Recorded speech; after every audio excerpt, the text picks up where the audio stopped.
Do you have any idea what it's like to live in North Korea? Let me give you a taste. You wake up early in the poor rural area you call home. It's midwinter, barely 20 degrees Fahrenheit outside, and your only source of heat, a tiny wood-burning stove, isn't nearly enough to keep you warm. You get breakfast and realize that you have one meal's worth of food that needs to last you for the next 3 days, when the rations are handed out. Thirsty, you gather ice from the local river to melt, because there's no infrastructure to provide running water here. You drink from and wash in the dirty water before spending all day tending a local farm. It's 12 to 16 hours of back-breaking labor, because the farming industry here hasn't been mechanized, so everything is done by hand or with animals. As you walk several miles home, because there's no public transport here, and you're too poor to own a bicycle, let alone a car, you find a dead rat in a ditch. You take it home to eat because you're that hungry. As you're cooking, your front door bursts open and a group of soldiers swarm in. They ransack your home, help themselves to what little food you have, and leave. You feel lucky. Lucky? Yes. Because they have the unchallenged authority to sentence you to years of hard labor in a work camp at any moment, with even less food, more work, corporal punishment from the guards, and worse. You consider doing what you've done before, making a soup from grass and weeds, digging out the grain from animal manure, or even eating the manure itself just to quell your hunger. But you're too exhausted. So cold and starving, you try to sleep on top of a rotten straw mattress, knowing you'll wake up and do this all again, and again, and again, until there is no again. If this was your country, you'd want to leave, wouldn't you? But what if you couldn't? This is the stark reality that a staggering 60% of North Korea's poverty-stricken population face currently, as the entire country struggles with major food insecurity issues stemming from severe economic mismanagement. But why can't they leave? And if you were in their shoes, how would you? Well, stick with me as we take a good look at why it's so difficult to escape North Korea, and the only 9 escape routes available.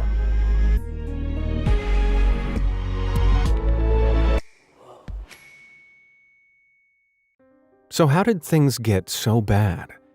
Well, the Democratic People's Republic of Korea, more commonly known as the DPRK, or North Korea, was founded by Kim Il-sung back in 1948.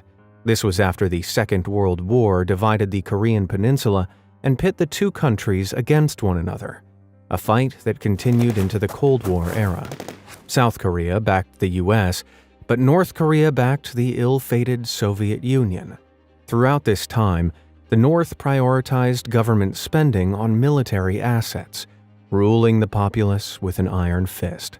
They bombarded its citizens with propaganda and ideology, demanding loyalty to the Kim dynasty, banning independent media, and isolating them from the rest of the world.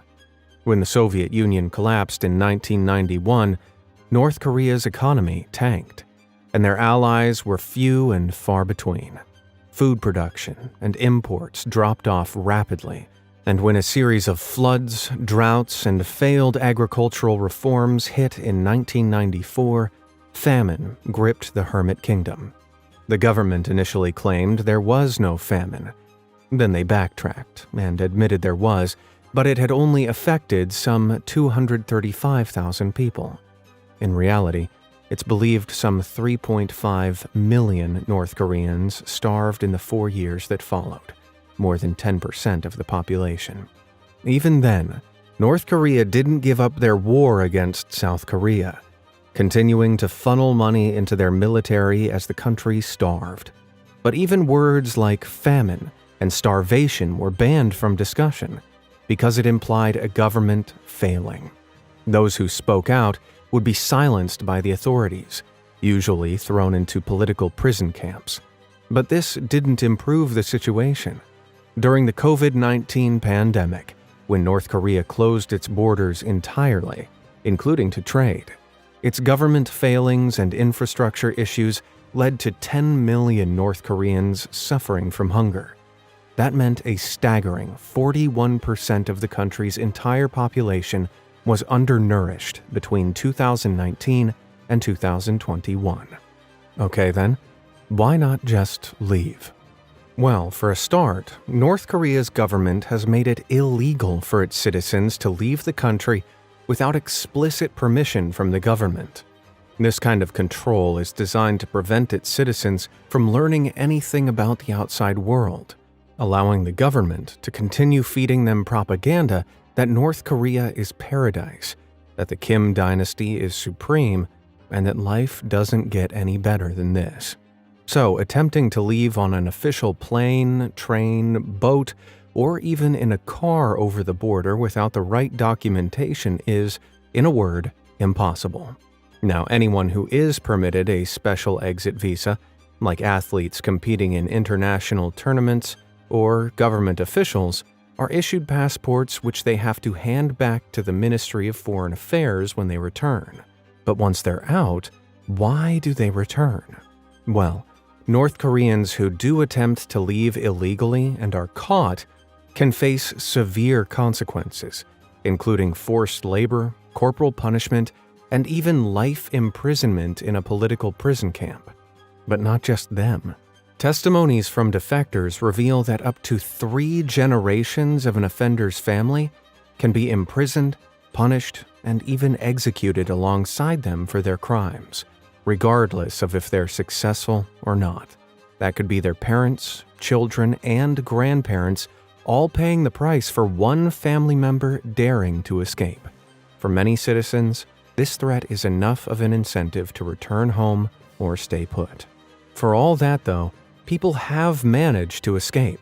Defectors have told their stories to the press and humanitarian agencies, so we know it is possible. But how? Well, given the country's position, there are only 9 ways that defectors have managed to escape that we currently know of. Now, the first may seem the most obvious, and that's to cross the border from North to South Korea. While the two countries are still technically at war, South Korea is pushing towards plans of reunification in the future.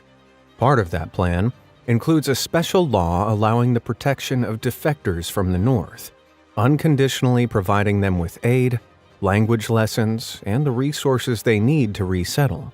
There's just one problem, a 160-mile-long problem, the Demilitarized Zone, aka the DMZ. This is the most heavily fortified and dangerous border in the world, marked by electric fences, lookout posts, artillery, tanks, and some 2 million active and armed troops on each side at any given time.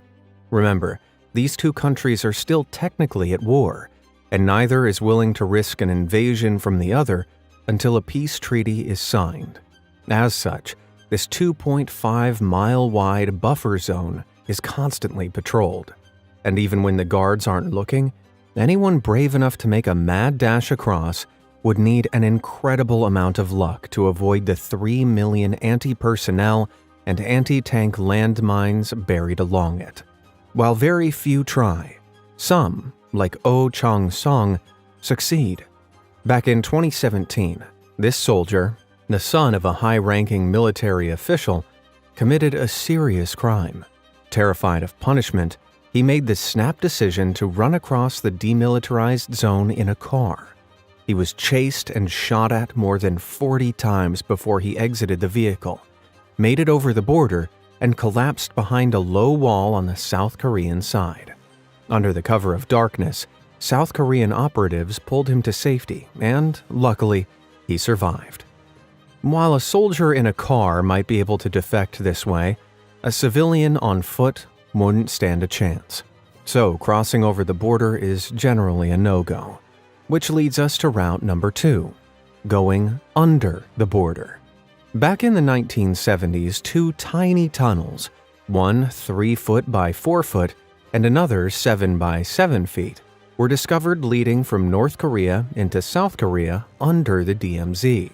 They'd been booby-trapped, apparently designed to allow North Korean soldiers to pass through without being detected.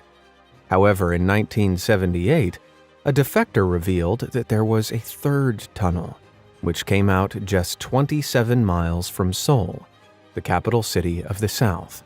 And in 1990, a fourth was discovered too. The method of their construction is almost identical, indicating these were professionally dug tunnels originating from the North Korean side with intentions to use them for subterfuge, though they initially claimed it was part of a coal mine.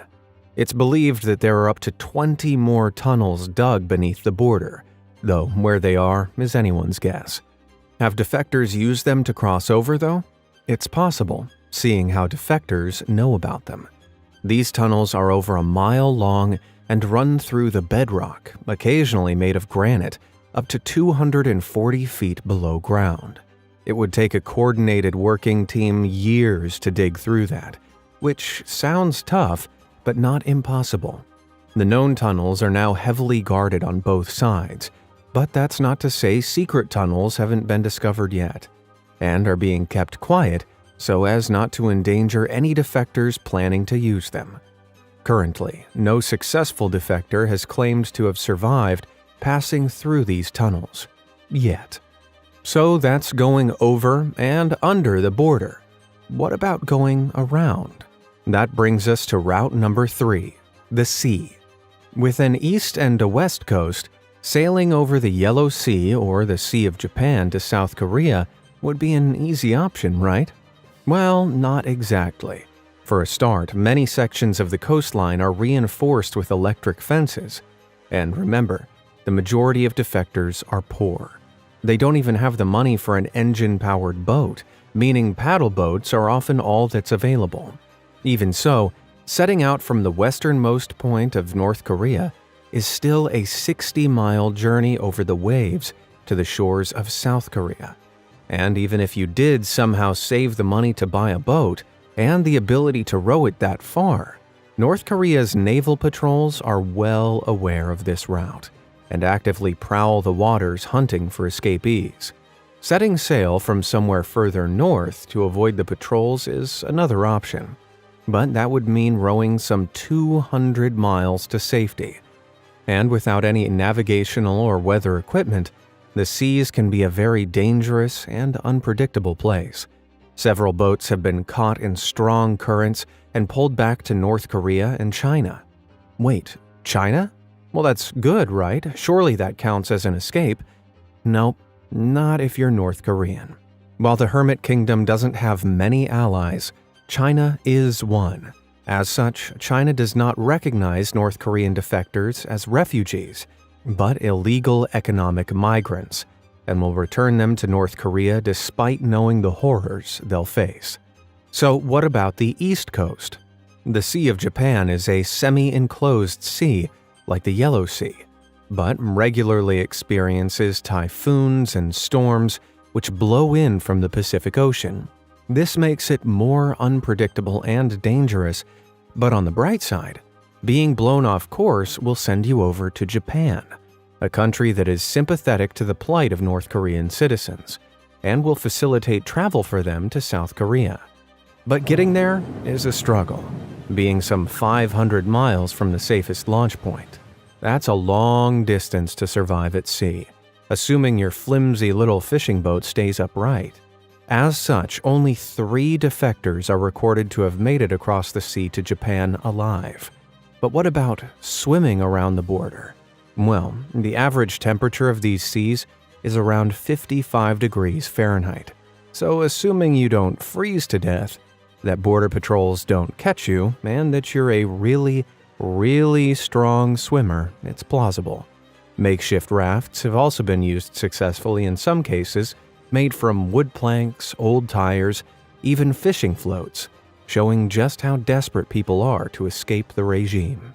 Okay, so what if you're not a strong swimmer and can't afford a boat? What then? Well, then there's option number 4, the northern border. Unlike the DMZ, this 882-mile border with China is usually less defended and patrolled, making it easier to cross. The border itself is laid across two rivers, the Yalu and the Tumen. The Tumen is generally shallower and slower moving, making it an easier crossing point. But most citizens don't know how to swim, so unless the river is low and walkable, it can sweep away unprepared defectors.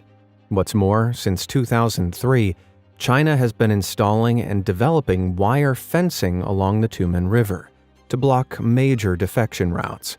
Areas with lower banks along the Yula River were also reinforced with concrete and barbed wire fences ranging from 8 to 15 feet high.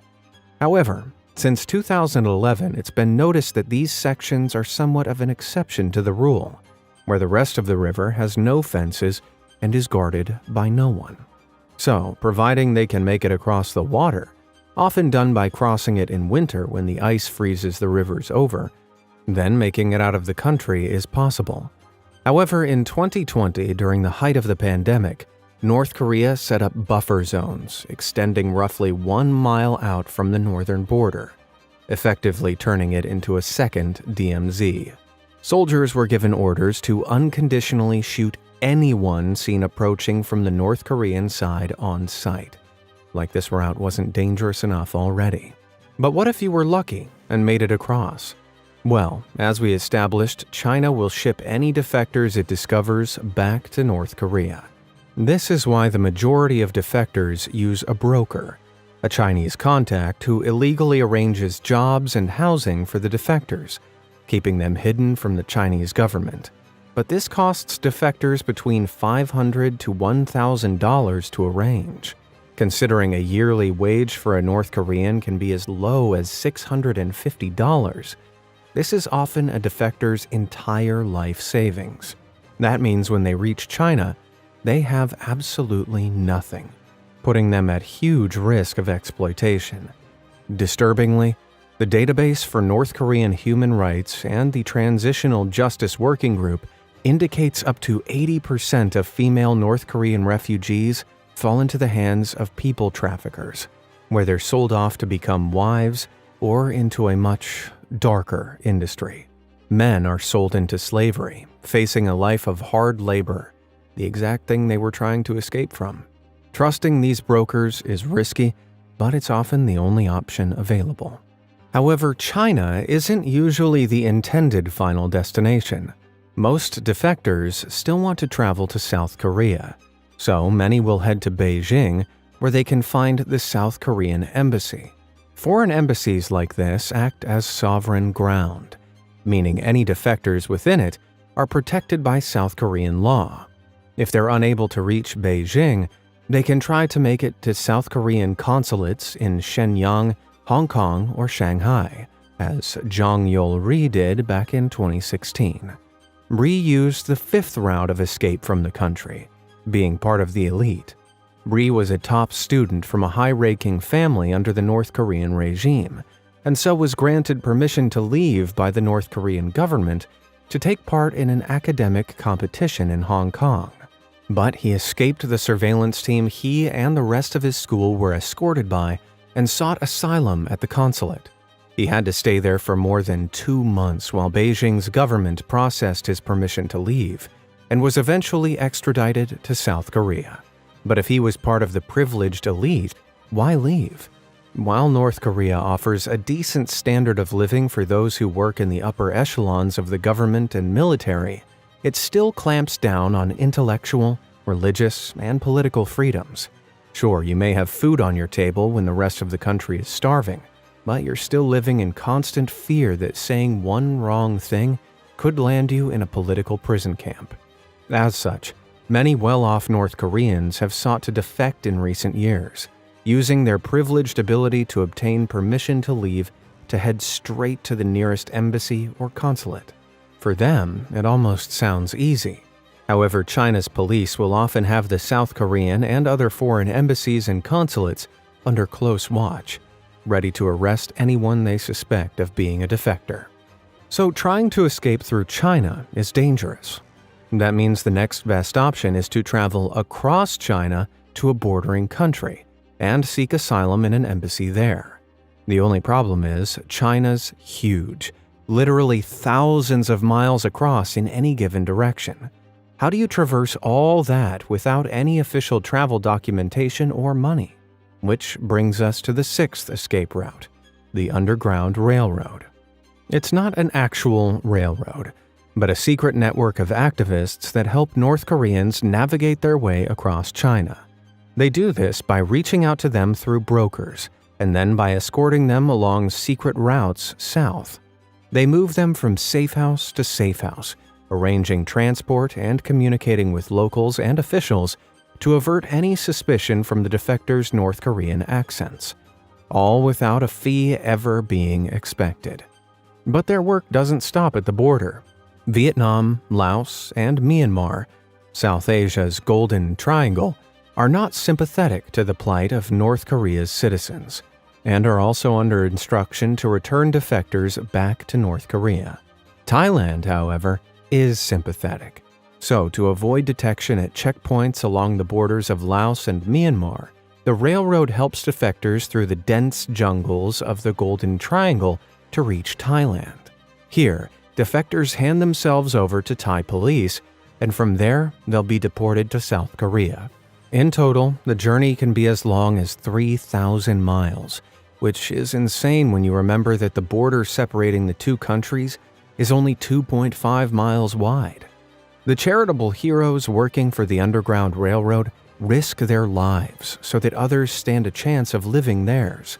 And having helped more than 700 defectors get to the South, this means the organization has become a major target for North Korea's current leader, Kim Jong-un, and China. In 2001, there were barely 1,000 defector arrivals in Seoul. By 2007, with the help of the Underground Railroad, that number skyrocketed to nearly 2,500. It prompted China to crack down on them hard, with many missionaries going missing. By 2020, that number was barely 230. So, while using the railroad is possible, it's not as viable an option as it used to be. This leaves many defectors facing the seventh option, crossing into Mongolia. Like Thailand, Mongolia is also sympathetic to North Korean defectors and will deport them to South Korea. However, getting there is one of the most physically demanding routes imaginable, thanks to the Gobi Desert. This huge, barren region of cold desert spans northern China and southern Mongolia, with dunes that are, on average, 660 feet high, and extreme temperatures reaching as low as -4 degrees Fahrenheit by night. Surviving here is not easy, especially considering that poor defectors rarely have equipment, food supply, or warm clothing that's essential for staying alive in these conditions. And the trek from border to border is still some 770 miles at least. Still, 770 miles is a lot less than 3,000. However, tightened border control from China has seen fewer and fewer defectors successfully making it over the Gobi, so the route is more dangerous than ever. Now, while South Korea offers a lucrative resettlement scheme, it's not the only country that offers sanctuary, and that's the eighth way out, looking west. Foreign embassies in China provide sovereign-ruled ground, and most Western nations, like those in Europe, the UK, the US, and Canada, recognize North Koreans as refugees. In those respective embassies, they can apply for asylum. Alternatively, they can make the long trek across China into said countries, alert a border patrol agent, and ask for asylum. The only issue is that Europe, and the UK especially, don't have a great track record of approving asylum applications. The UK, for example, rejected 30 out of 40 applications made by North Korean defectors in 2013. That same year, Belgium rejected 99 out of the 126 claims it received, whereas the Netherlands and France rejected all of the 128 and 129 they received, respectively. This huge rejection rate rests on defectors not having a reasonable fear of being persecuted in South Korea, where these governments know they're entitled to settle. However, Canada is slightly more lenient and understanding of the discrimination often faced by North Koreans in South Korea, due to the language barriers and negative perceptions of their country. As of 2016, it's estimated some 970 defectors now live in Canada, and while the U.S. has legally admitted some 150 refugees, it's believed there are around 200 who have entered the country illegally after traveling to South America and crossing over the Mexican border. But what about if you're in part of North Korea that's heavily locked down, without the privilege of the elite, the ability to get to the northern border, or even make a run for it over the DMZ? Well, all is not lost, for there's an unexpected and even more dangerous ninth way out: labor outsourcing. Now, it's no secret that North Korea keeps its dissidents in political prison camps, or as they're sometimes called, labor training facilities. It's believed there are around 20 sites in the country, containing up to 250,000 people. Officials perceived to have performed poorly in their job, people who have criticized the regime, and anyone suspected of engaging in anti-government activities can be sent there. What's worse, the three-generation rule applies, with entire families sent to the same camps though they themselves may not have committed a crime. Sentences are usually for full life terms, but the reality is they only last a few years. The lack of food, clothing, and resources provided means roughly 40% of those there perish from malnutrition. Illness, frostbite, and accidents from the hard labor they're forced to perform raise that mortality rate even higher. Beatings and inhumane corporal punishment are common, with survivors and defectors detailing horrendous scenes and treatment that occur day after day after day. But this doesn't just happen in North Korea. Unbelievably, in at least 15 countries, including Algeria, Ethiopia, Malaysia, Poland, and Russia, more than 50,000 North Korean workers are being used for forced labor. This is mainly in mining, logging, construction, and textile industries. This injects some $2.3 billion straight into North Korea's pockets, while forcing the laborers to work up to 20 hours a day and paying them only $150 a month, which itself is often diverted back to the North Korean government. Workers are also only allowed 2 rest days per month, given insufficient food, and watched over by North Korean security details. But as horrific as it sounds, many North Koreans see this as a golden opportunity, not to provide for their family, but to escape. If they can slip past the watchful eyes of their guards, there's no landmines, no barbed wire fences, and no DMZ blocking their route to freedom. However, not just anyone gets to work here. Candidates are thoroughly vetted and selected based on their loyalty to the DPRK, their physical condition, and they must have a family with children who can be held as collateral.